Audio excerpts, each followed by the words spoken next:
మొదటి నుంచి మాకు తెలంగాణకు శని అయింది. కేంద్ర ప్రభుత్వం ప్రతిదాన్ని వ్యతిరేకించడమే. ప్రతిదానిగా చంద్రబాబు ఎన్డీఏలో చేరడం, ఆయన మాటలు పట్టుకొని వ్యతిరేకించడం.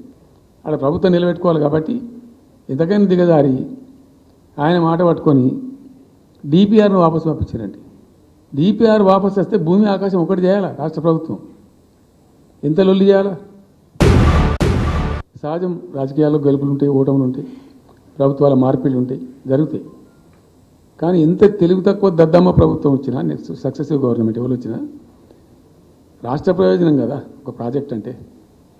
ప్రజలకు నీళ్ళు వచ్చేది కదా, ప్రజలు బ్రతికేది కదా, దాన్ని కొనసాగిస్తారు. ఇప్పుడు ఒక్క తట్టెడు మట్టి కూడా తీయలేదండి. మా గవర్నమెంట్ పోయిన తర్వాత పాలమూరు ఎత్తిపోతల పథకంలో ఒక తట్టెడు మట్టి కనీసం నేను తీయలే. మరి దాన్ని ఎందుకు అబాండన్ చేసినరో, దాని ఇంకేం ఉద్దేశం ఉందో, ఇంత నిష్క్రియాపరత్వం ఏంది, ఇంత దారుణమైంది. 2 నెట్ సంవత్సరాలు గడిచిపోయినాయి. ఇప్పుడు కేసీఆర్ 10 లక్షలు ఇస్తాం, మేము 12 లక్షలు ఇస్తాం, దళిత బంధు ఇట్లా ఎన్నండి ఇష్టం వచ్చిన అంటే నోటికి మొక్కాలిగా. అది కూడా 100 రోజుల లోపలనే ఇస్తాం. ఆ కార్డులు వంచుడు, సంతకాలు పెట్టి బాండ్ సంతకాలని ఇంటింటి కార్డులు వంచి మొత్తం చెడగోపం పెట్టారు. దిక్కుమాలిన దరిద్రం అంతా నెత్తిన పెట్టి కంప్లీట్ ప్రజలను టెంప్ట్ చేసి ఇలా వడ్లు కొంటలేరండి. వచ్చిన 45 టీఎంసీలకు నువ్వు ఎందుకు ఆపుతున్నావు? ఇప్పుడు ఇదో రాష్ట్ర ప్రభుత్వమా? అసలు ప్రభుత్వం ఉందా? నిద్రపోతున్నారా? ఇంతసేపు రియల్ ఎస్టేట్ దందా తప్ప ఇంకోటి లేదా? ఇల్టు భూములు ఎట్లా అమ్ముదాం, పల్టు భూములు ఎట్లా అమ్ముదాం, ఆ భూములు ఎట్లా దెబ్బ పెడదాం, ఇల్లెంత కమిషన్ కొడదాం, ఇది తప్ప రాష్ట్ర ప్రయోజనాలు, నీళ్లు, రైతులు, మనుషులు లేరా? ప్రాజెక్టులు ఎందుకు 2 నెలల నుంచి ₹1 పెట్టలే? ఎందుకు ఒక తట్టడి మట్టి తీయలే?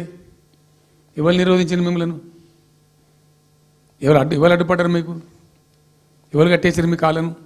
అటు పైసా పనిచేయరు, నిష్క్రియాపరత్వంగా ఉంటారు. చెప్తున్నారు ఇప్పుడు గవర్నమెంట్ ఉన్న వాళ్ళు చెప్పడం చెప్తున్నారు. ఏంది మీరు 90 టీఎంసీలు పెట్టుకున్నారు, పాత గవర్నమెంట్ పంపించింది.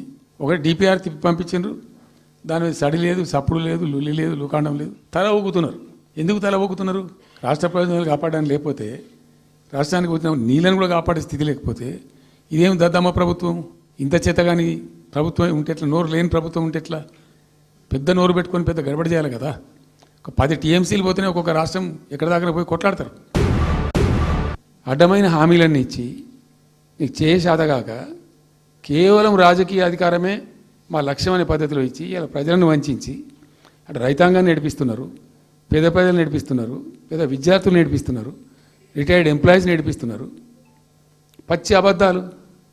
కేసీఆర్ చేసిన అప్పులకు వడ్డీలు కట్టలేకపోతున్నావా?